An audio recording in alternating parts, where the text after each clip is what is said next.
Olha aí, voltamos com o Opinião do Meio-Dia. A gente está recebendo aqui no estúdio hoje nosso querido Carlos Alberto Jacovetti, ele que não é o presidente da Câmara ainda, mas é o presidente da Câmara eleito para 2019.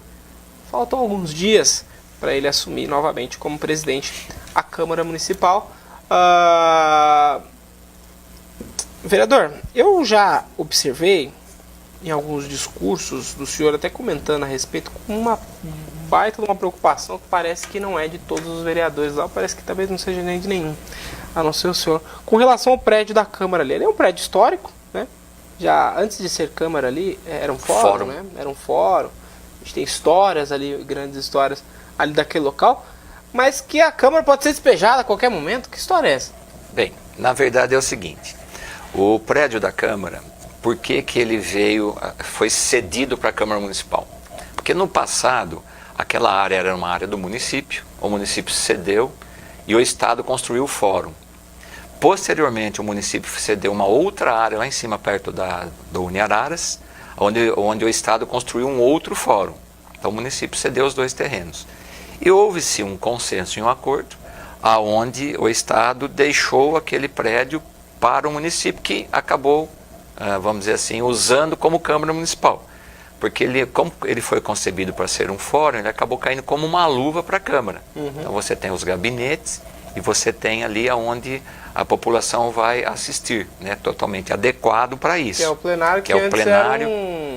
Era também, né? Era no caso do júri, né? O plenário do júri, né? Plenário do júri. Então a gente sabe que o prédio cabe como uma luva para a Câmara e o próprio Estado, né, no caso hoje é a SP-Prev, que é a detentora do prédio, sabe que também dificilmente, se a Câmara sair daí, ela vai ter facilidade para alugar ou para vender aquele prédio, inclusive pela idade. O que ocorre? No começo deste ano, nós recebemos um comunicado e um documento onde a Câmara tinha 30 dias para tomar uma decisão. Ou a Câmara passava a pagar o aluguel de 22 mil por mês, desculpa. 22 mil? Ou a Câmara, porque foi feita a avaliação, ou a Câmara comprava o imóvel. Que deve ser. Então, o que foi a nossa atitude, né? Começou com o seu Pedro, a Nete também, Monteiro dos Santos Casagrande, também ajudou, e eu dei sequência. Nós conseguimos, umas conversas, né, vamos dizer assim, umas negociações verbais, postergar essa decisão agora para o começo do ano. Então a gente deixou de pagar esse valor de aluguel. Então é uma decisão que teremos que tomar agora, né? E é uma decisão do presidente. Acabou voltando para você, né? Não, isso a gente já sabia que ia acontecer, que ia voltar para o ano que vem, né? Para quem fosse o presidente. Então uma decisão que nós deveremos tomar agora janeiro, fevereiro. Por quê?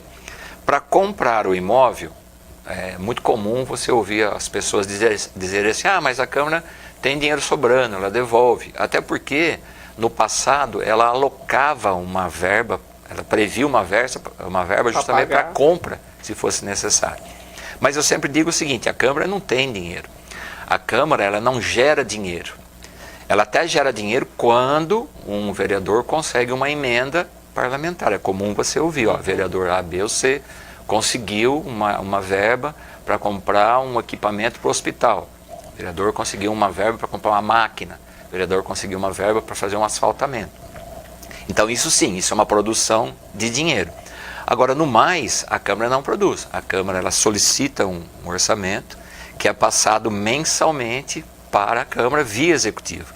Então eu sempre digo, toda e qualquer economia de R$1 lá na Câmara é R$1 a mais para o executivo conseguir usar nas secretarias que todas precisam. Então o que é o objetivo agora? Nós já temos essa análise, já temos avaliações. Num primeiro momento a gente conseguiu diminuir esse aluguel de 20, quase 23 para cerca de 18, mas a gente queria diminuir mais, porém existem os limites, porque o prédio ele foi avaliado pela SP-Prev e também aqui foi feito pela Câmara, se não me falha a memória, em 2015. Então o valor que eles estão propondo não é muito diferente do que a Câmara tinha avaliado. É uma região nobre ali, né? Mas é uma região nobre, é um local, mas nós vamos tomar a decisão. E é uma decisão que eu entendo que ela tem que ser em conjunta com o Executivo. Mas o orçamento é da Câmara, mas puxa vida, Quando a Câmara também ela tem austeridade e faz economia, no final do ano o Executivo ele acaba usando esse dinheiro para ir fechando as suas contas. Poxa, mas a Câmara, Jacovete, do jeito que você está falando, a Câmara vai ser servil ao Executivo. Não, a Câmara vai ser servil e sempre ao dinheiro do povo, que quem controla é o Executivo. Então lá, Lucas, eu acho que é importante dizer, a mesa diretora nesses últimos 2 anos, ela conseguiu fazer uma economia nunca vista antes na história. Então a Câmara hoje, ela reduziu a contratação de servidores, tanto de concursados. Hoje nós temos uma possibilidade de, poderia ter contratado 29 servidores a mais, a gente segurou. Hoje a Câmara ela tem 2 motoristas, muita gente contesta isso. Pô, Jacovete, mas a hora que vai viajar ou tem um motorista de férias, e eu digo, olha, que não falta nada. Tem os carros, aqui nós temos ar-condicionado, temos assessores, não falta nada para a Câmara. Então eu acho que a contenção, no caso de gente, de pessoal, ela é necessária. Nós estamos fazendo. A Câmara devolveu inclusive carros, ela tinha 5 carros lá, ela devolveu 2 para o Executivo. O Executivo precisava de carro em todas as secretarias. Ela devolveu. Os próprios vereadores entenderam, diminuíram muito o número de viagens. Hoje a Câmara, nos últimos 2 meses, ela gastou com combustível cerca de 350 a 400 reais. Então ela está tendo um entendimento dessa necessidade, onde toda a secretaria tem que passar por isso, e a Câmara também. Eu vou ressaltar aqui, desculpa interromper, vereador, que os salários referentes a vereadores e a assessores, a chefes de gabinete da Câmara de Araras estão entre os mais baixos do Brasil. Exato. Eu sempre digo isso, Lucas. Eu faço os projetos lá para contenção de despesa e para devolução do próprio dinheiro, né, que quando eu entrei lá em 2008, esse dinheiro ele não era devolvido mensalmente ao Executivo, ele ficava lá numa conta e no começo sequer essa conta era corrigida. Então eu fiquei indignado que muitos fornecedores precisando receber, muita coisa faltando nas secretarias e um dinheiro enorme que ficava lá, isso em 2009. Aí na época eu fiz um movimento, não consegui que o projeto fosse aprovado, os vereadores entenderam que não deveria, mas na época o vereador Dercy Toffolo, que era o presidente então, né, também interino, ele acabou fazendo a aplicação desse dinheiro.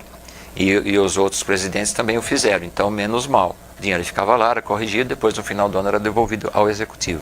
E quando eu entrei, eu também fiz um movimento, não foi fácil, né? Nem todo vereador entendia que deveria ter essa devolução, mas depois de 8 meses ou 9, né, de tentativa, eu consegui. Então o dinheiro volta mensalmente para o Executivo. O Executivo usa da maneira que ele achar conveniente. Antecipa em 3 meses?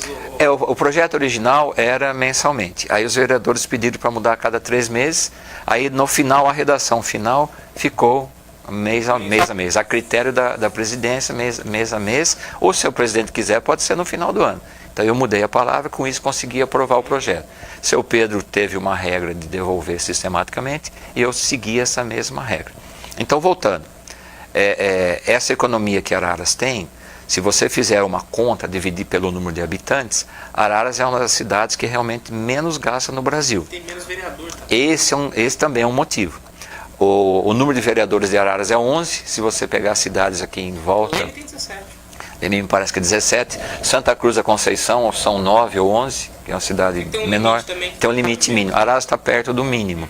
Então é algo que, por exemplo, já houve aí uns entendimentos que a gente deveria aumentar. Mas na minha visão, não é o momento. A maneira que está o caixa, não teria nenhuma lógica ter esse aumento. E o país também. Não, o próprio país, eu acho que é contenção de despesa, tá? Com relação ao que você falou de salários, né? É comum os vereadores receberem uma porcentagem, me parece, de 80% do que ganha um deputado estadual. E lá teve também em Araras um movimento desse tipo. E eu já me declarei desde o começo que eu sou totalmente contra isso. E você vê que coisa interessante. Os vereadores também não estão preocupados. Porque se eles estivessem preocupados que houvesse esse aumento, eles não teriam votado em mim para ser o presidente. Porque isso é uma das minhas bandeiras. Enquanto eu estiver ali, eu lutarei e sempre serei contrário a isso. Eu não concordo nem com o aumento de vereadores e nem com o aumento do salário. Esse é o meu entendimento. Lá no futuro, o pessoal que vier aí nos próximos anos toma essa decisão. A minha é essa, desde sempre.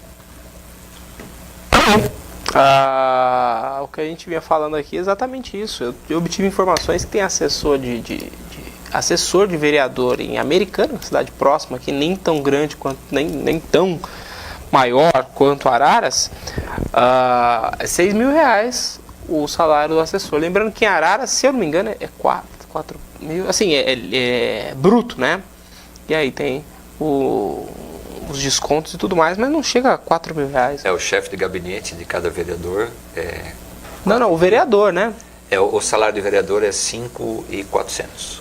5.400. Em torno de 5,5 para todo mundo entender. Uhum. Isso é o salário bruto.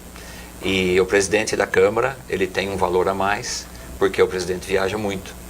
Então até, e o presidente, né, ele tem a necessidade. Quando eu viajo, eu sequer tiro a nota fiscal da alimentação. Então no começo, né, o pessoal falou, mas já é seu direito. Eu falei, não, mas eu já recebo a mais para isso. Seu Pedro também tinha essa mesma atitude. Então é uma maneira da gente até dar um exemplo, né? Sim. E a própria Câmara, Lucas, você sabe disso, você está ajudando lá, ela poderia ter mais assessores para o próprio presidente. Uhum. E seu Pedro segurou e o Jacovete segurou também, e vamos manter isso durante os próximos 2 anos. E tem que dar uma enxugada mesmo, né? Eu acho que se colocar isso, abrir para o público como a gente está fazendo aqui, eu tenho quase certeza que vai ser unânime essa é a ideia do pessoal. O povo está cansado de ser passado para trás.